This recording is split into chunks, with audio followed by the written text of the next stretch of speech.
Congressman, thank you for coming on. I love having you as a guest. I want to ask you about fighting.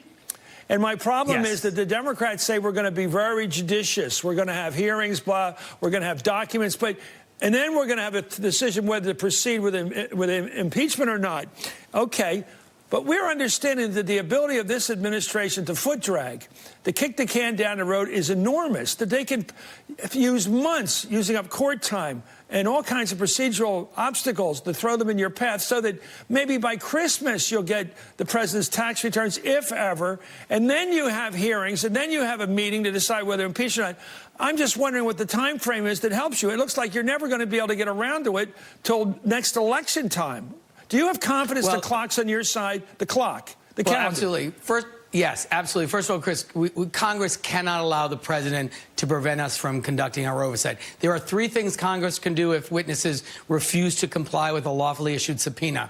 One is refer it to the Department of Justice for prosecution, because that's a crime. We don't have a lot of confidence Mr. Barr will do that. The second is start a civil proceeding, citation from the court that would adjudge that person in contempt, and do it that way. But there's a third reason, a third method, which we can do right away. Since 1821, the Supreme Court has recognized the inherent right of Congress to hold individuals in contempt and to imprison them. That was reaffirmed in a case in 1935.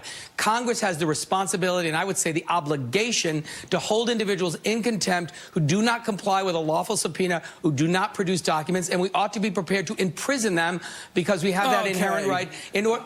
I love you, but let me ask you this, Congressman. How do you get the sergeant-at-arms in the House to go pick up the Secretary of the Treasury, break past his Secret Service agents, grab him, and take him to Capitol Hill and put him into some calaboose or something? I can't see that.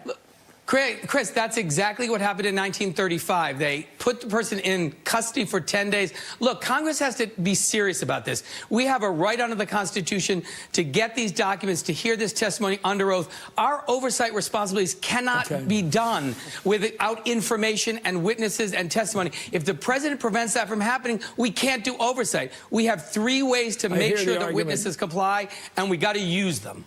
Caroline, here's the question, because does Congress have real military power to do something like that, to go have enough force to go take someone and to deny them their freedom, somebody in the administration? Well, you know, the congressman is right that the law on this is clear, but, you know, whether the politics are clear is not so clear to me. What would the American people think if they saw Congress arresting a member of the administration? I leave it to politicians to make that determination.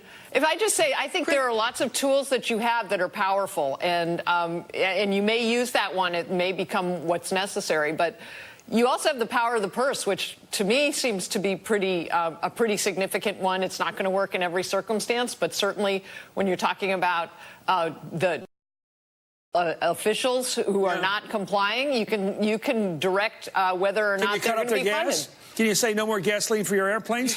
Can they do that? You're laughing, but I'm asking. No, I mean, they have the power of the purse. They're going to write the budget, and they're going to determine what's appropriate. Congressman, didn't the president stop the speaker, the Democratic leader at the time, Nancy Pelosi, from flying one time on a Codell? He just called her back to the office. So he has the cojones to do this kind of hardball. He's willing to say, I don't care how embarrassing it looks, I'm going to make her my subservient public official, somebody below me, by showing I'm the boss. You guys would do that on the Hill. You'd show that the president was below you. He's Article 2 of the Constitution. You're Article 1. No, actually, it's less about showing the president's below us, and it's more about showing the person at the top is the American people. We are doing this on behalf of the American people, who have a right to know the truth, who have a right to see that no one is above the law, and we are going to get the witnesses and the testimony under oath and the documents that we need to do this work. And we have three ways to do it, as well as that great suggestion about the power of the purse. We're going to use all the tools at our disposal, and the American people are going to finally hear the full story.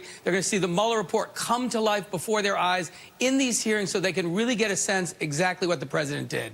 Well, I wonder which subcommittee of appropriations handles the executive office of the president, because if you cut up his gas, if you put that airplane of his on the ground forever, he might listen to you. Anyway, meanwhile, Trump's falsely claiming he never tried to fire the special counsel. In a tweet today, he said, as has been incorrectly reported by the fake news media, I never told then White House counsel Don McGahn to fire Robert Mueller. even though I had the legal right to do so. Yet the special counsel found substantial evidence to show otherwise. Mueller's report specifically details that in June of 2017, the president called McGahn and directed him on the phone to have the special counsel removed to fire Mueller. On a second occasion, McGahn says that Trump told him, Mueller has to go. Call me back when you do it. But McGahn threatened to resign at that point. Congressman, again, back to you on this question. The president's willing to lie. What do you do with that? Yeah, I mean, well, the problem is that's one of the reasons I think the president did not testify under oath in response to the special counsel's request. That is why we need to have witnesses come before the committee or under oath who can explain the full context of this evidence, explain the circumstances in which it happened so we can gather up the full report, all the supporting documents, and frankly, so the American people can see the story. See that, and by the way, you know, the president talks about 12 angry Democrats. The vast majority of the evidence in the Mueller report came from members of his own administration. Not 12 angry Democrats, his own people. And I think that's why he's furious. He not only told Don McGahn to fire the special counsel, he then asked Don McGahn to lie and say that I never told you to do that. Okay, Congressman, just do me a favor, because I do believe you. I think you're a great public servant, and I love Rhodey. I just want to say one thing to you.